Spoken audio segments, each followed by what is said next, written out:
Convidamos para a próxima palestra a senhora Rosa Maria Juste, que falará sobre ervas e especiarias na gastronomia hospitalar. É especialista em segurança dos alimentos na cozinha nacional e internacional pelo SENAC Águas de São Pedro, docente em gastronomia há mais de 22 anos. Bem-vinda, professora.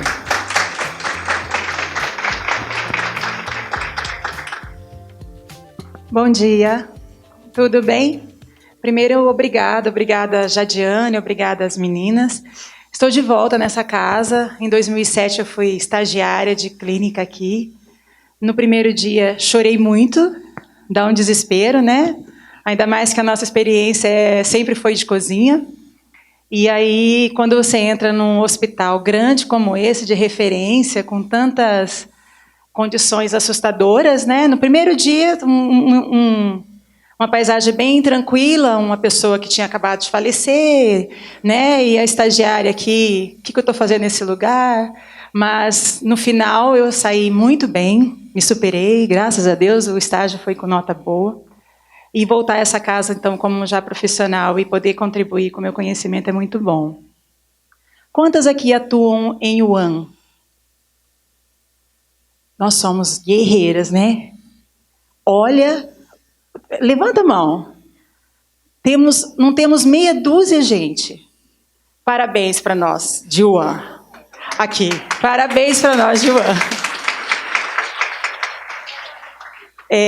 Nós somos verdadeiras guerreiras, né? E a gente precisa, a minha palestra aqui, muito mais do que falar das ervas e especiarias, é tentar contribuir com vocês, de que mesmo vocês clínicas podem atuar, dando lá a colega que é da UAM. Quantas estagiárias nós temos aqui? Quantas estudantes? Meninas, venham para a UAM, o UAM é bom. O UAM é o que mais paga hoje, tá? É onde mais tem trabalho e que melhor paga. Depende da área que você quer atuar, né? Eu, por exemplo, eu estou tanto em Wuhan como produção, acompanhando, sendo responsável técnica de cozinha. Hoje, um pouco menos, eu sou mais da área de consultoria, eu trabalho mais colaborando com empresas, eu não tenho um regime de CLT. Hoje eu tenho 3 RTs, mas sem regime de CLT como consultora. Então, o Wuhan vale a pena, tá? Só que você tem que sair aqui, ó, por exemplo, eu hoje estou com o cabelinho escovado, salto alto, essa não é a minha realidade. A minha realidade é sapato de segurança, é touca na cabeça, uma salva de palmas para as meninas ali da UAM, que elas ficam a semana inteira, vamos dar uma salva de palmas para elas? Elas ficam a semana inteira de touca na cabeça, né? Às vezes não dá nem para lavar o cabelo, porque já tem que amarrar, e aí vai ficar pior, não é assim, meninas? Né? E assim, eu aqui é raridade, eu estar desse jeito, então assim, né? Me preparei, fui no salão ontem porque vocês mereciam. Não dá pra gente só andar de cabelo preso e sapatão de segurança. As pessoas falam que eu tenho cara de sargentona, aí quando me vê fora do ambiente de cozinha nem me reconhece. Porque a gente só fica ou de jaleco, no meu caso, como eu atuo muito em cozinha, eu também às vezes estou de doma, e aí eles nem me reconhecem. E eu quero primeiro começar aqui com a minha palestra falando da minha experiência e por que eu caminhei por esse caminho das ervas e especiarias. Hoje, como eu falei, eu atuo muito em consultoria. Logo no primeiro ano de formada, uma colega que formou comigo me chamou para eu fazer um trabalho dentro de uma clínica aqui em Campo Grande. Eu já atuava em gastronomia, eu sou docente de cozinha há mais de 20 anos. E ela, sabendo dessa experiência, ela me chamou por conta do meu trabalho. Você vai, então vamos lá. Ervas e especiarias na gastronomia hospitalar. Muito do tema hospitalar, a gente está aqui, a ideia é que a gente seja um agente de transformação dentro do ambiente hospitalar. Pela minha experiência de cozinha, lá na graduação, uma colega que fez o TCC comigo, eu consegui que ela gostasse de cozinha só por aquele período, porque depois ela voltou para a clínica. Não foi para a cozinha comigo, mas eu quero dizer que da experiência primeira e onde tudo começou foi o trabalho com a professora, hoje doutora Rosângela dos Santos Ferreira, se tornou uma amiga, uma pessoa fenomenal. E ela acreditou nesse tema quando, há 11 anos atrás, não se achava muito sobre isso. Então, o título do meu TCC foi esse, é quase um livro, tá? Só o tema. Mas era ervas e especiarias como instrumento de aceitação da dieta hipossódica em pacientes da Clínica Médica do Hospital Universitário Federal de Campo Universitário da Universidade Federal de Mato Grosso do Sul. A gente tem que restringir bem, né, o público e o tema fica maior para que o trabalho consiga ser inicializado e finalizado. Então nós fomos, eu e a Glaucia, fomos para dentro do hospital universitário, onde a nossa orientadora trabalhava, e a gente pegou uma população, eu não me lembro quantas pessoas, e a gente estudou com eles esses pacientes. Os objetivos eram comparar a aceitação da dieta hipossódica com e sem adição de ervas e especiarias e realizar orientação sobre a forma de utilização desses alimentos, tanto para a equipe de produção quanto para os pacientes. Eu apliquei alguns questionários, então aqui eu perguntava, né, questionário pessoal, idade, sexo, escolaridade, se já fazia o controle de consumo de sal das refeições, como que estava o apetite durante a internação e qual era a dificuldade que eles encontravam no ambiente hospitalar enquanto da internação, por que dificultavam a alimentação deles. Uma coisa que na época me chamou muito a atenção, tinha um garoto de 12 anos que a pressão dele não abaixava a menos de 20. Ele já estava 3 dias internado, não se sabia a causa, que aquela pressão naquele garoto estava daquele jeito, e aí me chamou a atenção, né? Eu nunca tinha visto um paciente tão novo com aquele quadro de pressão, e a gente trabalhou com ele os dias seguintes, e ele também respondeu esses questionários. Então eu perguntei aqui quais as ervas, especiarias que eles gostavam, coloquei algumas, né, as mais comuns, e o que eles diziam, um questionário subjetivo da dieta hipossódica, então, nesses pacientes dessa clínica médica, onde a maioria eram hipertensos, cardiopatas e problemas correlacionados. E depois o questionário subjetivo para a dieta já modificada. Eu e a Glaucia passamos uma semana dentro da cozinha, intervendo na preparação do alimento para esses pacientes. Então, a gente teve a abertura de... Por eu já ser da cozinha, eu vi tanto com o modo de preparo da refeição, quanto com a adição de ervas e especiarias. Como a gente está falando de hospital público, no hospital universitário, as condições de insumos não eram das melhores, né? De disponibilidade. Então, para o trabalho, a professora permitiu que a gente usasse alguns insumos, nós que levamos, então o azeite extra virgem, para que a gente pudesse usar uma gordura de boa qualidade e também por conta do aroma. Ervas e especiarias, a gente usou o que o hospital tinha, dos mais básicos, então, louro, salsinha, gengibre, cebolinha. Aí a pesquisa se mostrou da seguinte forma.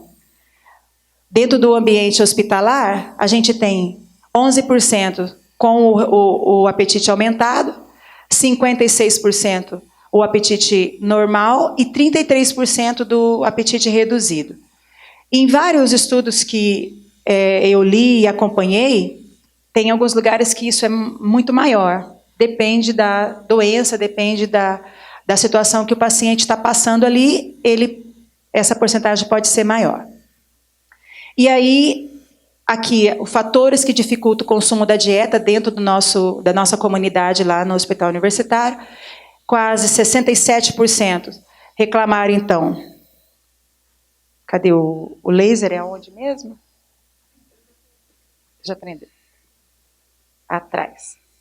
Então, quase 67% mostrou que o apetite é diminuído. O que dificulta o consumo da dieta hospitalar é a falta de sal. A mesma porcentagem a falta de tempero. Em torno de 22% o aroma. 11% temperatura. 22% não responderam. Há poucos dias, e no final eu vou mostrar o vídeo desse trabalho lá na Cacemes, a gente fez um trabalho dentro da cozinha da Cacemes, e não foi os pacientes que nos relataram, mas as copeiras, então as pessoas que trabalham com os pacientes, que eles reclamavam muito da temperatura e da falta de tempero. A temperatura é um problema, principalmente por conta dos carrinhos, como o presidente falou aqui, que está fazendo novas aquisições, né, dos utensílios que se usa.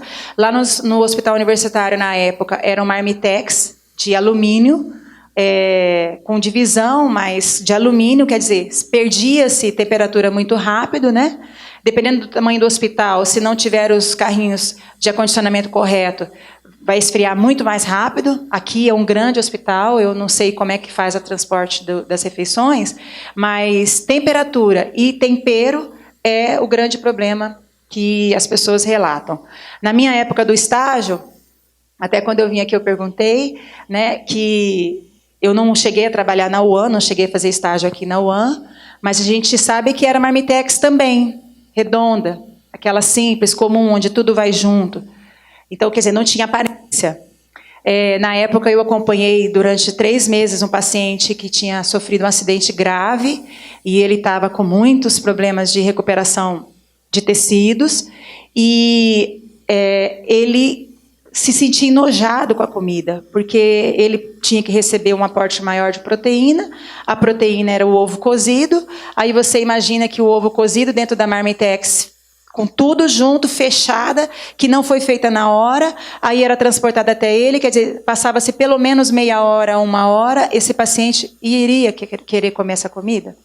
Nem a gente em boa saúde não iria gostar, né? Então ele está com o apetite reduzido, com a palatabilidade reduzida, com a parte do olfato reduzido, tem os medicamentos que recebe que contribuem para que tudo isso fique, né, maior, e aí a comida também não ajuda.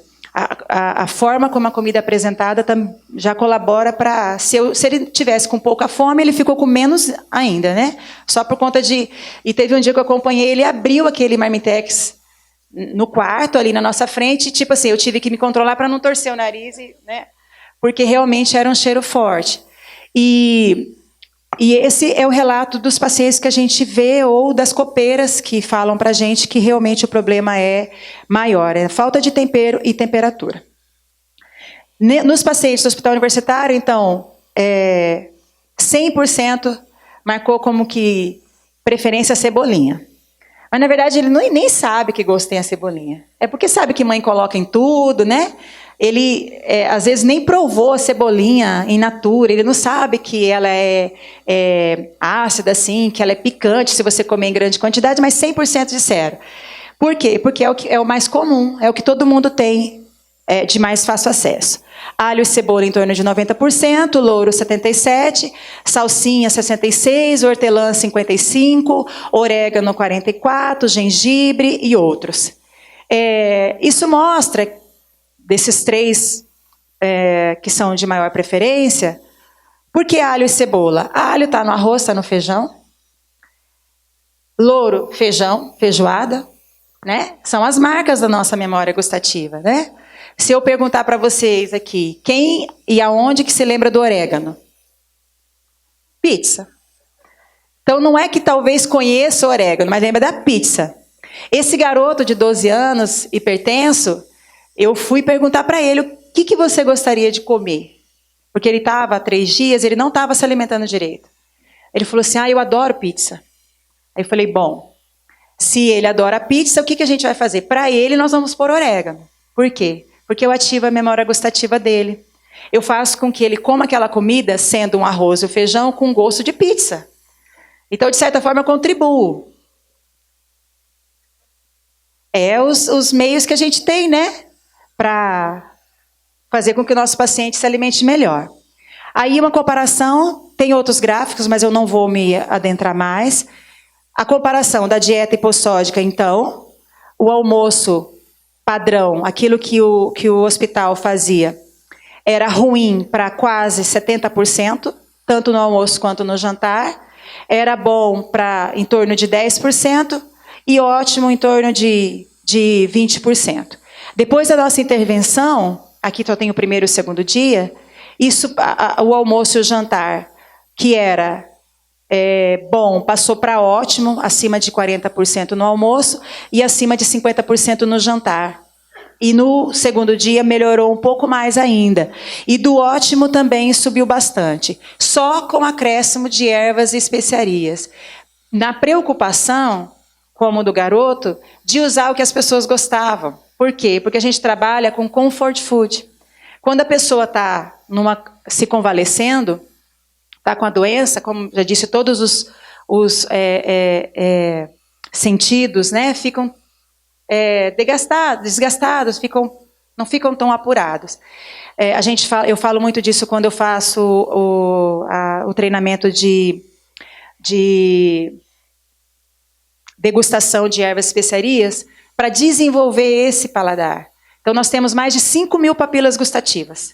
Quando você está num processo de doença, todas elas estão, de alguma forma, né, prejudicadas. E aí, como que faz? A gente precisa trabalhar o comfort food. O que é o comfort food? Quem aqui que tem uma comida de vó que nunca esquece? Tem alguém aí? Quem que poderia falar, por exemplo, você?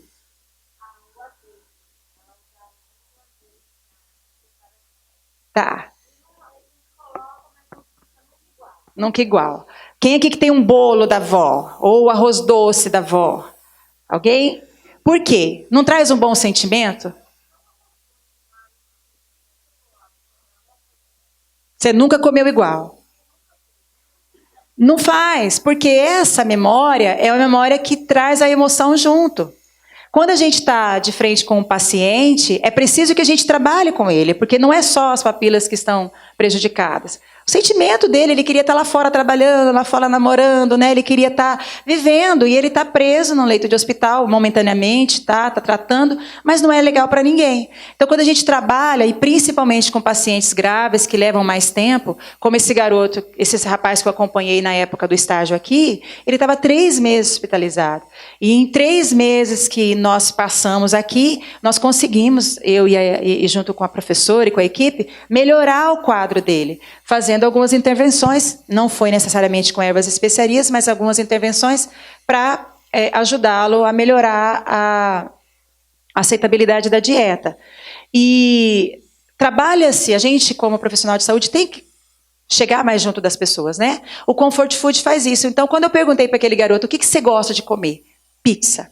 Mas ele não podia comer queijo, ele não podia, né, comer nada salgado, a dieta dele estava praticamente toda hipossódica. E aí? Então, a gente tem que...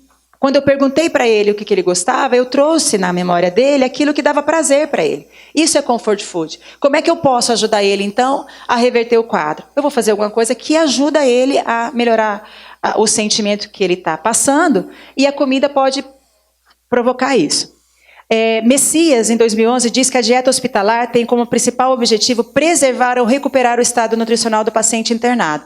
Dessa forma, desempenha relevante papel coterapêutico em doenças crônicas e agudas, assim como na experiência da internação, uma vez que, atendendo a atributos psicossensoriais e simbólicos de reconhecimento individual e coletivo, pode atenuar o sofrimento gerado por esse período em que o paciente está separado de suas atividades desempenhadas na família e na comunidade como um todo. Diversos estudos demonstram que a alimentação é considerada um fator circunstancial para a desnutrição hospitalar pelas mudanças alimentares, troca de hábitos e horário das refeições. A dieta oferecida em muitos hospitais é inadequada em relação a diversos aspectos, como os sensoriais. Esse fator contribui para a diminuição da ingestão alimentar dos pacientes. É isso que a gente acabou de falar, o sentimento, a sensação que ele está ali. Ele já está num estado que não é legal. A alimentação pode e deve contribuir para que esses sentimentos sejam melhorados.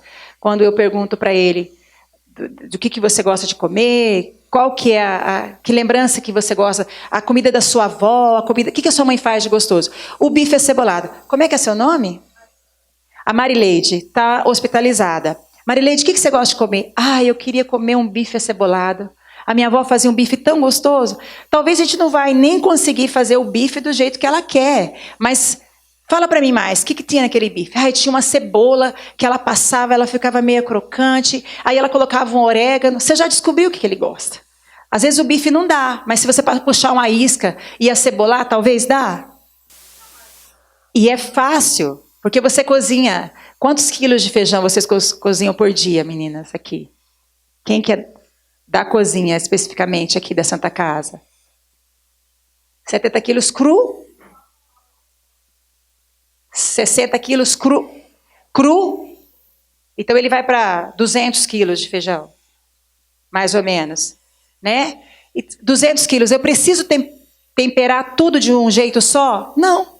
Feijão é uma coisa muito simples, porque eu pego uma parte do feijão, eu sei que tem um paciente que não está conseguindo se alimentar. Quem que traz essa informação? A nutricionista clínica. Ela coloca lá no protocolo do paciente, que pode colocar, aí tem que ver muito do protocolo da instituição, mas a nutricionista clínica, trabalhando com a nutricionista de UAN, elas vão contribuir para que o paciente consiga se alimentar. Olha, tem um paciente lá que gosta muito de feijão, ele pode comer feijão, e diz que o tempero é tal. Então vamos pôr uma folha de louro nesse feijão dele, vamos pôr um alho bem refogado, esse alho está bem batido, porque tem tudo isso, gente. Daqui a pouco eu vou falar mais sobre as técnicas de cozinha. Então eu posso intervir naquele paciente com um simples feijão. Um feijão bem fervido, com bastante caldo, um caldo grosso. Ele às vezes só quer o arroz e feijão mesmo. E olha que alimento melhor que isso, arroz e feijão, né? Só que bem feito, bem apresentado, na temperatura certa, da forma correta de chegar para ele. Ervas, especiarias e condimentos. Segundo a Anvisa, a gente tem aqui a RDC 276 de 2005, que é o regulamento para especiarias, temperos e molhos. Condimentos ou temperos são produtos constituídos de uma ou diversas substâncias rápidas, de origem natural, com ou sem valor nutritivo, empregado nos alimentos com o fim de modificar ou exaltar o seu sabor. Ervas são folhas, partes de várias plantas utilizadas na culinária. Encontradas nas formas frescas, oferecem leveza e sabor delicado às preparações. As principais são manjericão, orégano, cebolinha, manjerona, salsa, alecrim, sálvia, hortelã e tomilho. Especiarias. Especiarias ou condimento vegetal é o produto de origem vegetal que compreende certas plantas ou parte delas, que encerram substâncias aromáticas, sápidas, com ou sem valor alimentício. Quando eu perguntei da comidinha da vovó, né? Se eu falar aqui no cravo, vocês lembram do quê? O que mais? Arroz doce é a primeira vez que aparece assim rápido, porque normalmente fala beijinho, né? Cravo, aparece o beijinho. Então, assim, quando a gente usa isso, eu já contribuo para essa memória gustativa, eu já contribuo para trazer um conforto para o meu paciente. Às vezes você não pode dar para ele o beijinho, ele está em alguma dieta, você não pode dar o beijinho, mas você pode levar algum bolo, ou mesmo uma fruta que você coloca um cravo só para aromatizar. Ali atrás a gente tem um suco de abacaxi, que está delicioso, com a cúrcuma. Daqui a pouco a gente vai falar mais sobre as funcionalidades desses alimentos. Mas o que eu posso colocar? Onde eu posso pôr o cravo? Que vai trazer ele não pode comer o beijinho, ele não pode comer o arroz doce, mas pode comer uma fruta. Então, naquele potinho da fruta do paciente, coloca um cravinho, tampa. Aquilo vai aromatizar aquela fruta, já vai ajudar ele a comer melhor. Condimentos. O condimento vegetal, de acordo com a sua composição, pode ser simples, quando é constituído por uma especiaria, genuína e pura, e misto, quando constituído da mistura de especiarias. O condimento preparado é o produto obtido pela simples mistura de condimentos naturais ou elaboradas, com a adição de outras substâncias alimentícias aprovadas e apresentadas sob a forma de pó, pastas, molhos, emulsão ou suspensão. Um condimento preparado é o curry. Todo mundo conhece curry? Todo mundo conhece páprica? Páprica é um alimento misto, que a gente tem 2 tipos de especiarias. Então, eu convido vocês, e a palestra é muito sobre isso, para a gente, se vocês não tinham hábito, começar a conhecer ervas e especiarias. Vocês vão se apaixonar. Ainda seguindo aqui, a gente tem a Política Nacional de Plantas Medicinais, que, de certa forma, contribui para que a gente possa, dentro do ambiente hospitalar, dentro de um ambiente público, condições de trabalhar com as ervas e especiarias, principalmente as frescas. Então, aqui, a gente tem inserir plantas medicinais, fitoterápicas e serviços relacionados à fitoterapia no SUS, com a segurança, eficácia e qualidade em consonância com as diretrizes da Política Nacional de Práticas Integrativas. Então, quem é da área clínica pode usar dessa política para pedir a aquisição de ervas, de especiarias, o trabalho com hortas comunitárias, o trabalho com um pequeno agricultor, embasado nessa política, tá? Aqui a gente tem, Promover a inclusão de agricultura familiar nas cadeias e nos arranjos produtivos de plantas medicinais, insumos e fitoterápicos. As ervas e especiarias, elas entram aqui na parte de insumos, tá? Porque a maioria não tem valor calórico, mas ela é um atributo como alimento. Ela é e pode ser considerada como um coadjuvante, aquilo que melhora a palatabilidade. Ela entra aqui como insumos, então. Aqui mais algumas coisas da política. Aqui fala sobre desenvolver instrumentos de fomento à pesquisa, desenvolvimento de tecnologias e inovações em plantas medicinais, fitoterápicas nas diversas fases da cadeia. Desenvolver estratégias de comunicação, de formação científica. Que tal a gente se embasar nessa política e desenvolver trabalhos a partir do uso de ervas e especiarias no ambiente hospitalar? Atributos funcionais, industrializados versus naturais. Hoje a gente está aí com o slogan, né? Menos embalagem, mais descascar, né? Menos desembalar e mais descascar. Ótimo. Quanto que dentro de uma instituição pública a gente pode fazer isso? Não é fácil, né, Jadiana? Né, meninas? Não é fácil, mas a gente pode conseguir. As ervas e especiarias, elas têm uma infinidade de atributos funcionais. Eu não sei nada, viu, doutora Cláudia, né? Te admiro. Eu estava te assistindo ali e falei, gente, que cabeça maravilhosa, né? Química pura. Eu vou para outra química, que para mim é mais fácil, que é a química, né, da parte de produção de alimentos. Mas se alguém quiser, eu vou deixar meu contato depois. Eu tenho diversos artigos falando sobre a parte química dos alimentos funcionais. Eu posso mandar para o WhatsApp, posso mandar por e-mail. Vale a pena o estudo. Eu não me parei nesse sentido da parte química do alimento. Não é essa o objetivo hoje. Mas tem muitos estudos e que, no caso da doutora, ajuda e contribui muito a parte de clínica aí para você fazer o trabalho junto com a parte de produção. Quando a gente fala de ambiente público, a gente está dizendo por conta de ter que ser barato, ter que ser acessível. A gente sabe que não dispõe de muitos recursos. Eu não sei agora, as meninas podem me corrigir, mas na época que eu fiz estágio, tinha-se ainda muito tempero pronto, industrializado. Palmas para as meninas, gente, muito bom. Porque não dá mais para a gente aceitar que um Auan tem aí, me perdoe os fabricantes, mas não tem jeito de a gente não falar um nome, né? Arisco, pronto, Sazon da vida, isso a gente precisa acabar com isso. De que forma? Descascando mais. Só que também não dá para a gente querer que os profissionais de cozinha tirem da mente qualquer coisa e começa a fazer. Precisa de treinamento, precisa de capacitação. Daqui a pouco a gente vai falar mais sobre isso também. Então, os naturais, como que eu faço? É caro? Dá para o hospital público ter acesso? Dá sim, a gente já vai falar. Com o aumento de expectativa de vida e as crescentes informações divulgadas sobre saúde, de forma geral, o consumidor procura cada vez mais uma alimentação saudável para a prevenção das doenças. Paralelamente, os avanços da ciência permitem um melhor conhecimento sobre as propriedades dos alimentos. E como a Cláudia falou, os pacientes às vezes sabem mais do que a gente, né? Até porque ele tem tempo de ficar lá na internet, né? E dar-lhe vídeo, e dar-lhes... Às vezes nem está estudando, artigo tudo. Mas alguém foi no Fantástico e falou, né? Aí virou lei, Deus falou e acabou, né? Mas nós somos guerreiras. A gente vai mudar esse aspecto. A utilização de ervas e especiarias nas dietas hospitalares contribui para o sabor, o aroma, a apresentação e ainda no acréscimo de compostos antioxidantes que lhes são peculiares. Todas as ervas e especiarias são ricas em antioxidantes. Os artigos falam especificamente deles, como eu disse, eu não vou me prolongar sobre isso, mas o fato, por exemplo, ali tem um suco de abacaxi com cúrcuma. Não é um simples suco, é um suco que tem a sua funcionalidade. E depois eu vou falar das propriedades funcionais de cada um. Com a cúrcuma eu ajudo a combater a depressão, eu ajudo a combater uma série de coisas. Você não vai tomar 1 quilo de cúrcuma por dia, todo dia um pouquinho.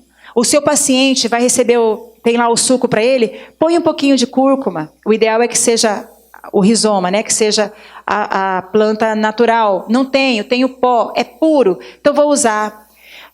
Na hora de adquirir, a gente também tem que ter certeza da condição desse insumo. Não é em qualquer lugar que você compra cúrcuma pura, tá? Eu nem sabia ontem que eu descobri que cúrcuma eles estão misturando com o fubá e com o amido. Então, assim, você tem que saber. Eu cheguei no lugar, eu fiz uma pequena mesinha ali de ervas e especiarias ali atrás, e eu fui comprar as ervas e eu vi que tinha um açafrão a R$6 o quilo, mais ou menos, em pó, e o outro açafrão a R$2 o quilo. Eu falei, um mais fraco, mais clarinho, e o outro mais forte. Eu falei, por que tem diferença? Nem o proprietário sabia.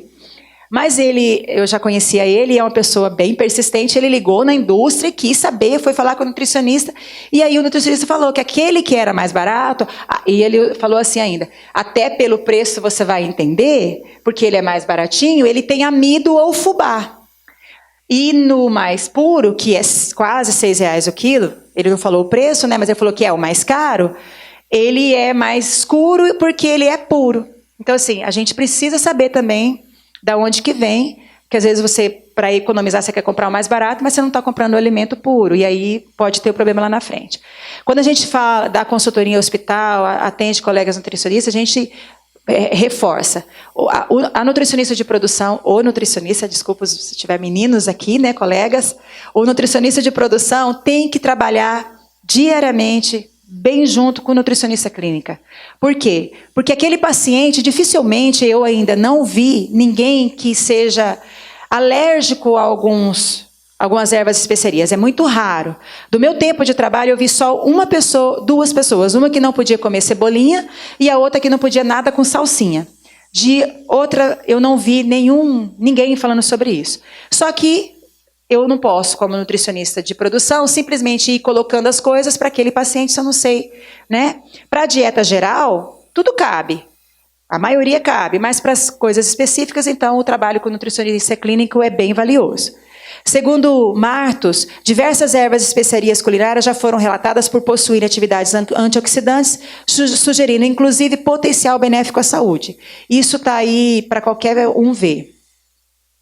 Embora possam não contribuir com o valor nutricional da dieta, as especiarias podem ser fonte de antioxidante natural relevante, visto que são utilizadas tradicionalmente como ingredientes, o que permite que sejam fácil e diretamente empregados pelas propriedades antioxidantes em alimentos e possivelmente em outros sistemas. Quando a gente vai dentro de uma cozinha de Wuhan, eles têm lá disponível o alho, a cebola, o cheiro verde, o orégano e o louro no máximo. Mas as pessoas, às vezes, não sabem usar a cebola na sua totalidade, não sabem usar o alho adequadamente. No treinamento que a gente fez na Cacemes, com a equipe da Cacemes, para elas era uma novidade poder servir cebola assada. Como assim, cebola assada? Você não precisa usar cebola só com tempero batido ou ralado ou no bife. Você vai ralar a cebola. Por quê? Porque a cebola vai trazer todo o aroma que precisa, mas ela não precisa ser usada da mesma forma. E você consegue, além de tudo, dar o contexto de antioxidante, de alimento funcional. Então, não precisa de grandes técnicas culinárias, precisa de técnicas básicas, e isso é acessível a qualquer um. Então, a gente sabe que como antioxidante, eles têm atividade anti-inflamatória, antioxidante, antialérgica, hepatoprotetora, antitrômbica, antiviral, anticarcinogênica, dos flavonoides, já foram encontradas em diversos estudos experimentais em animais e humanos. Perfeito, né? Tudo que a gente precisa para melhorar a saúde do paciente.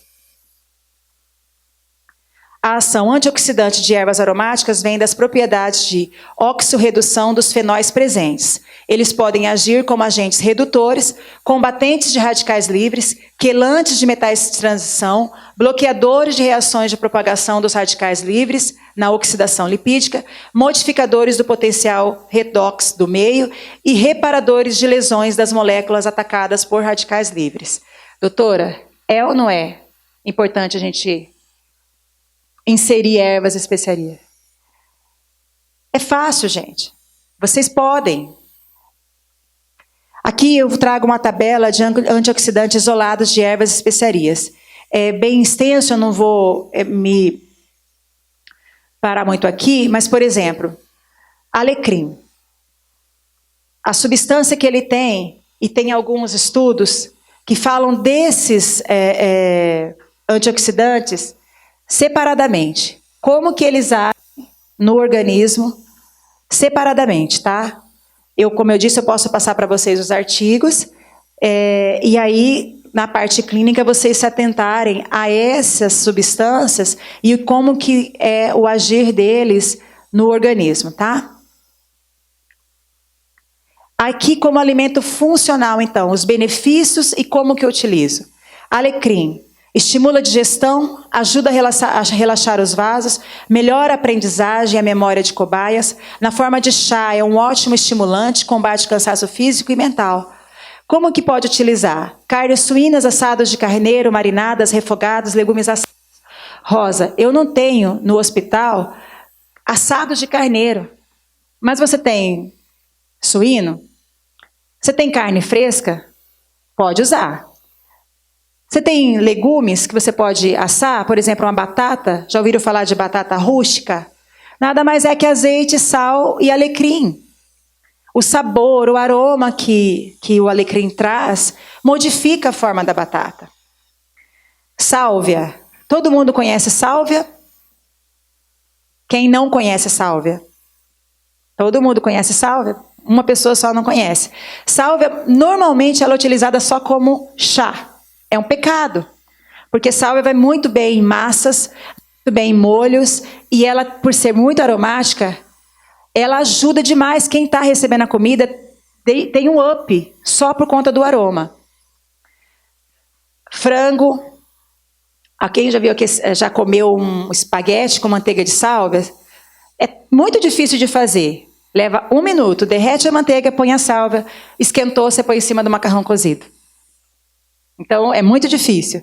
Alho. O alho ajuda com problemas respiratórios, redução da pressão arterial, problemas digestivos. E aonde eu coloco o alho? Alho vai em tudo, mas em tudo cansa. Em tudo enjoa. Fica aquela comida igual. Tudo vai alho. Então, aquele paciente que todo dia recebe a mesma comida, faz uma coisa diferente. Ele gosta de alho, frita o alho ou assa o alho. Põe por cima do arroz branco, não cozinha o arroz com alho.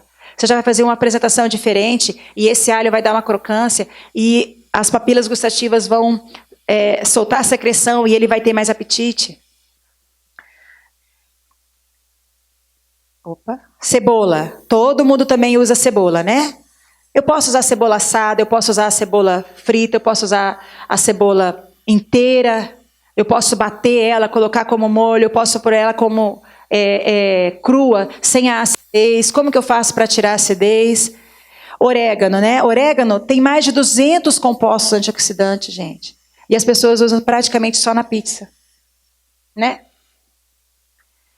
Aqui eu coloquei pizza, porque vamos valorizar a pizza, não vamos tirar a pizza só por causa disso. Eu posso dar para o meu paciente uma pizza, se ele não tiver gostando da dieta e tem condições de receber uma pizza, faz uma mini pizza para ele, coloca lá o orégano que ele gosta, ou coloca o tomilho, faz uma forma diferente, apresenta para ele, porque o importante é ele se alimentar. Tomilho, todo mundo conhece tomilho?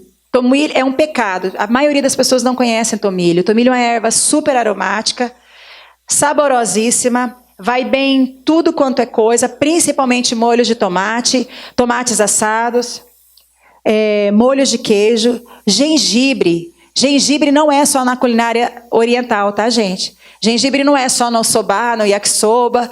Gengibre você pode pôr no tempero do frango. Gengibre você pode pôr na salada. Você pode marinar, usar para marinar carnes.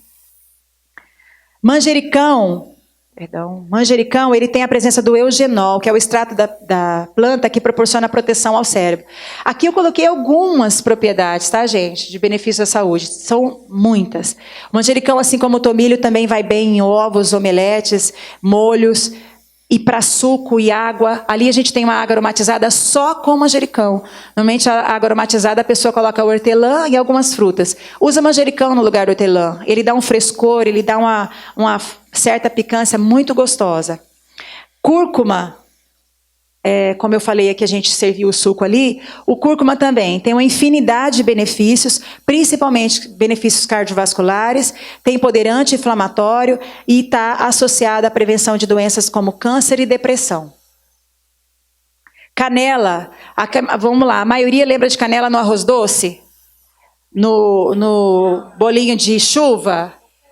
No curau? Canela pode ir em picles, pães, bolos, legumes, doces, pratos salgados também, para marinar. Um quibe, você pode pôr uma pitada de canela, você pode pôr uma canela na marinada da carne, tá? Na esfirra.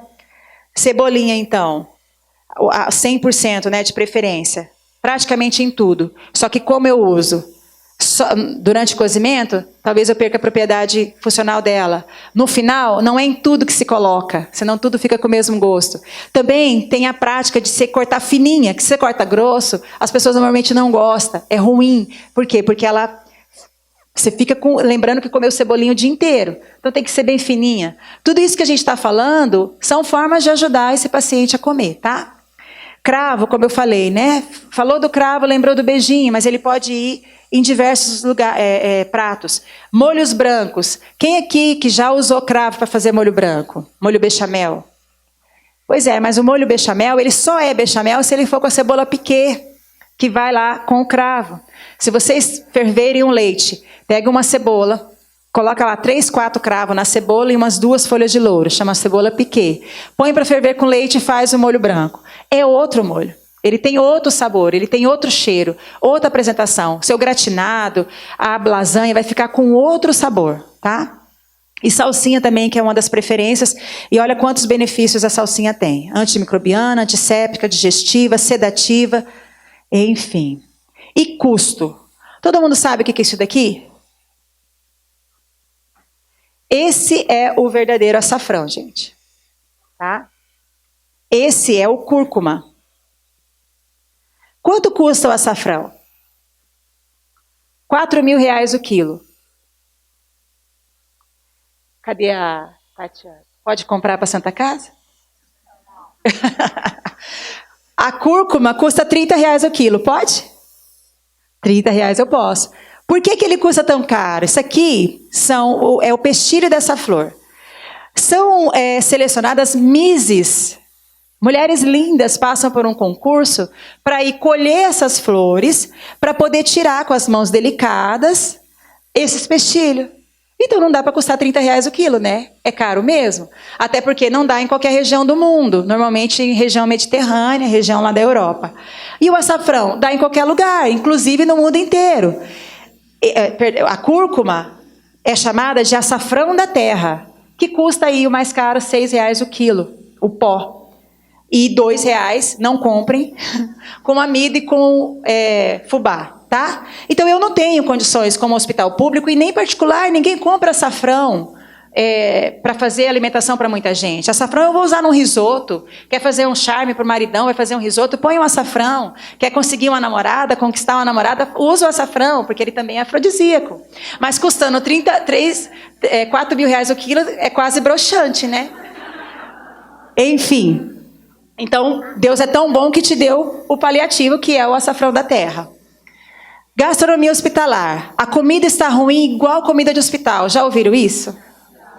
Meninas da UAN de hospital. E isso é broxante, né? Não enche, né? A gente fica brava. Eu fico brava. Não. Primeiro que não tem comida ruim de hospital, a menos que a equipe não esteja envolvida, porque não dá mais, não pode mais ser assim. Qualidade do setor, aqui eu chamei de serviços de alimentação e nutrição, mas aqui é nutrição e dietética, né? Então, o que precisa para a gente mudar o quadro e melhorar a aceitabilidade da dieta? Envolvimento da direção com olhar estratégico, comprar a ideia. Que bom que a Kátia está aqui, ela não vai comprar o açafrão a R$4.000 o quilo, mas ela já autorizou, né, Kátia? A comprar a cúrcuma a R$30. Capacitação da equipe, toda a equipe. Os nutricionistas, as copeiras, não é porque elas só levam alimento que elas não podem passar pelo treinamento, elas devem passar pelo treinamento. As coordenadoras, capacitação de fornecedores, para quê? Para que ele conheça aquilo que você quer receber e da qualidade que você quer receber. Como que o alimento que ele vende para você está chegando, que qualidade? Disponibilidade de equipamentos, eu fiquei muito feliz que o presidente disse que está adquirindo as coisas. Fico muito feliz, porque Não sei se só eu, talvez seja só eu que passe esse problema. Normalmente, quando eu chego nas consultorias, o dono acha que eu sou multimilionária, que eu sou mágica e que eu sou dona do negócio dele, porque ele quer que eu faça milagre com o que ele tem. Não é assim? Ou só eu que passo por isso?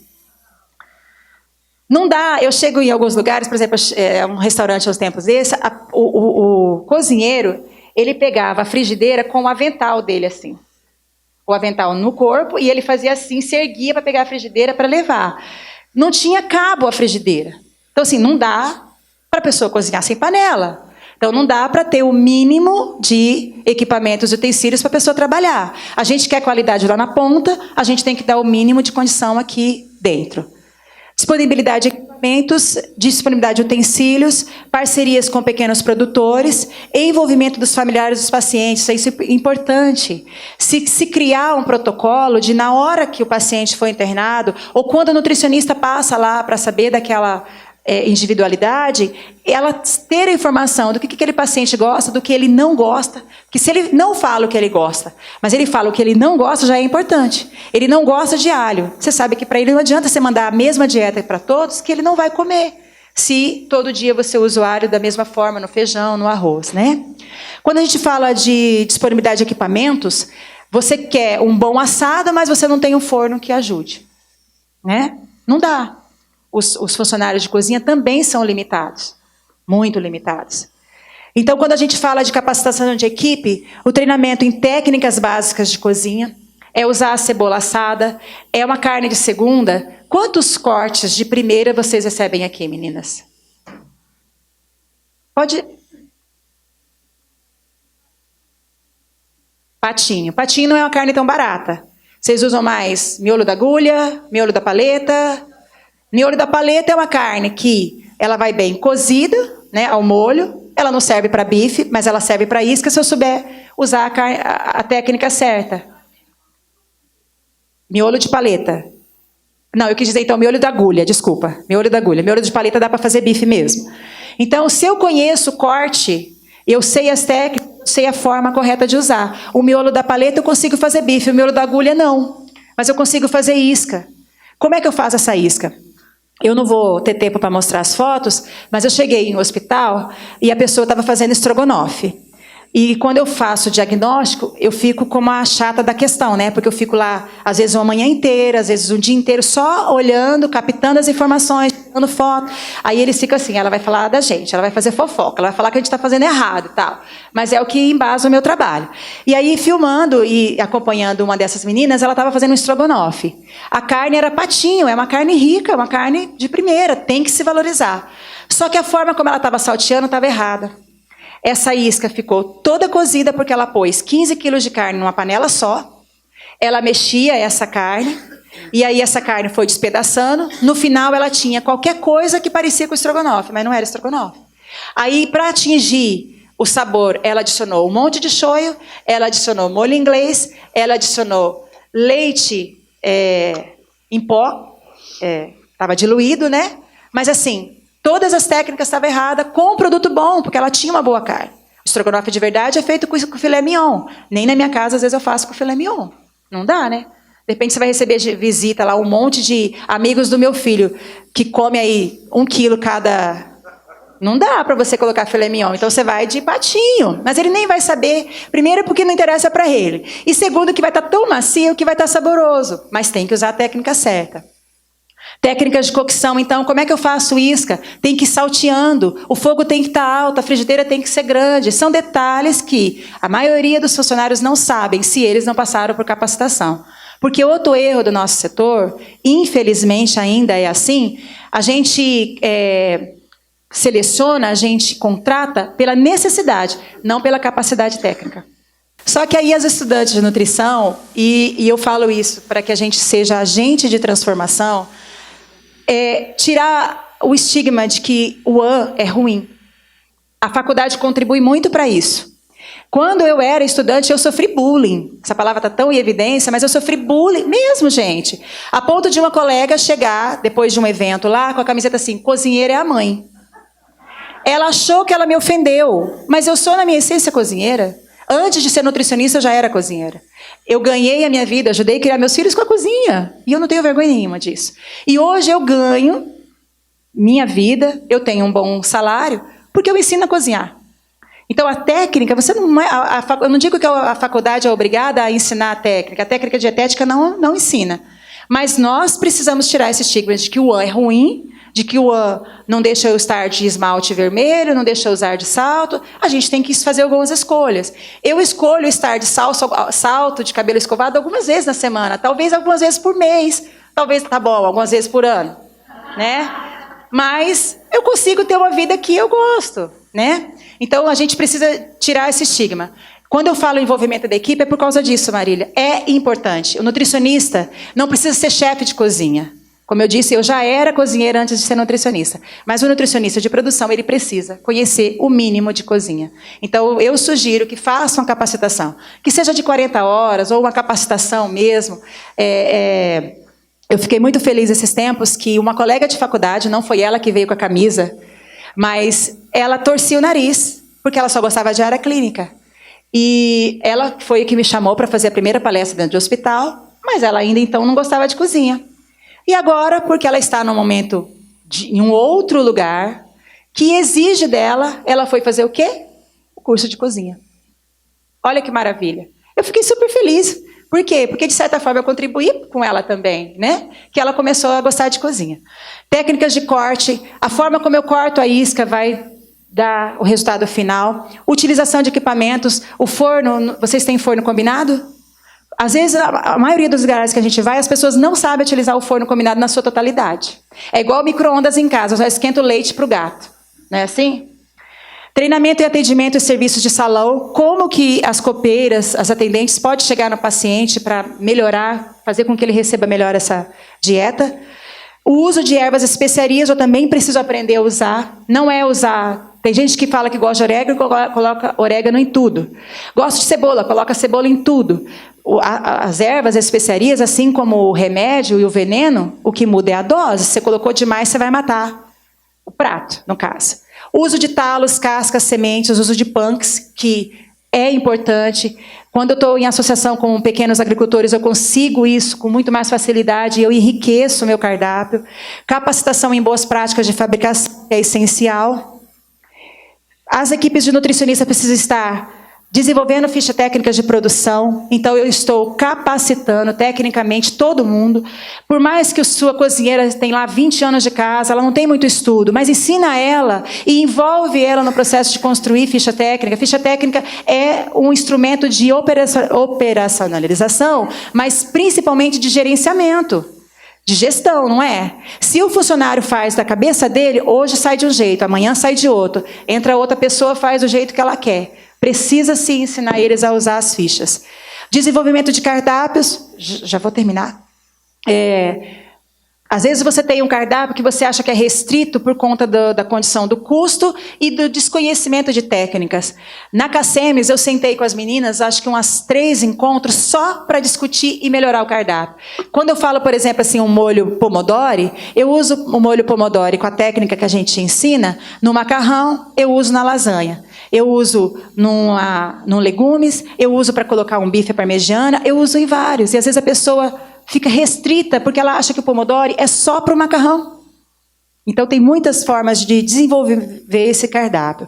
O acompanhamento sistemático de todas as etapas de produção, o nutricionista precisa estar em cima da produção. O que está fazendo, como está fazendo.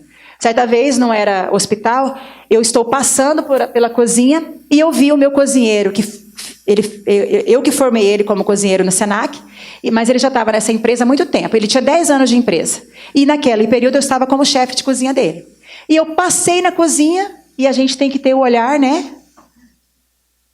360, né? E eu passei e vi ele despejando alguma coisa branca dentro da caldeira de feijão. Opa! Acendeu a luz, né? Eu voltei, o que é isso? Amido. Falei, o que você está fazendo com amido no feijão? Para engrossar. Mas você não pode fazer isso. Já vai envolver outras coisas. Só que se eu não sei o que ele está fazendo, eu passo e deixo. E se alguém que estava passando naquele restaurante não pudesse comer? E mesmo que pudesse, não é certo. O feijão por si só já tem que dar. Mas o que aconteceu? Ele não catou o feijão no dia anterior, ele não fez todos os processos e por isso estava desesperado porque o feijão estava ralo. Né? Então, trabalho. Visitas a fornecedores para você desenvolver a fidelização desses fornecedores. Você visita ele, vê as coisas erradas, vê o que ele precisa melhorar, fideliza ele dando para ele essas dicas, dando para ele esse treinamento, chama ele para dentro da sua UAN para ele conhecer, para ele ser teu parceiro mesmo. Desenvolvimento de novos pratos, dimensionamento e divulgação dos trabalhos realizados. Às vezes, vocês fazem excelentes trabalhos, mas isso não aparece. Isso não é divulgado. O paciente precisa saber que ele está recebendo alimento funcional. O paciente precisa saber que você usa ervas frescas, que vocês tiraram o insumo industrializado. Ele precisa saber. E é assim que a gente vai conseguir construir a nossa história como UAN. Senão a gente fica só, ela é a nutricionista de UAN. Não é assim? A gente tem que valorizar o nosso trabalho. Então aqui está o meu currículo. Se vocês quiserem anotar o meu e-mail para pedir o material, é rosamariajuste@hotmail.com. Eu fico feliz trabalhando na cozinha, eu sou realizada fazendo essa função e eu consegui hoje, depois de 11 anos de formada, elencar as duas profissões. Eu tanto atuo em restaurantes comerciais como chefe, como consultora e como RT. E estou muito feliz de estar aqui, de proporcionar esse pequeno testemunho meu aí, que vale a pena investir UAN. Nós precisamos de pessoas envolvidas, que gostem de UAN. Há 3 meses eu contratei uma pessoa, uma colega nutricionista para um trabalho. Eu sou consultora do lugar e ela ficou como nutricionista. Ela foi minha estagiária. Por quê? Porque lá no estágio, ela descobriu que o UAN é lindo, que o UAN não fica cheirando só a alho e com sapato de segurança. Tá? Eu vou passar o vídeo do trabalho que a gente fez na CACEMES para vocês conhecerem um pouquinho. Esse ano eu estou realizando, mês que vem agora, uma capacitação em Cuiabá. Eu sou professora de pós-graduação lá e vou voltar agora em novembro para dar uma capacitação em gastronomia hospitalar, que é treinando mesmo toda a equipe de um hospital e pessoas de fora que quiser fazer o curso para todas essas práticas. E no ano que vem a gente vai estar oferecendo esse curso aqui. Eu ainda estou buscando um parceiro para a cozinha.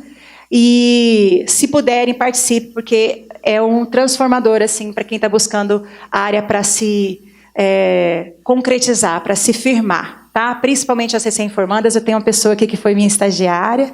Muito feliz, eu espero ter contribuído com as loucuras, né, Bruna? Que a gente tinha dia que a gente queria matar um, mas isso é normal, ainda continua do mesmo jeito.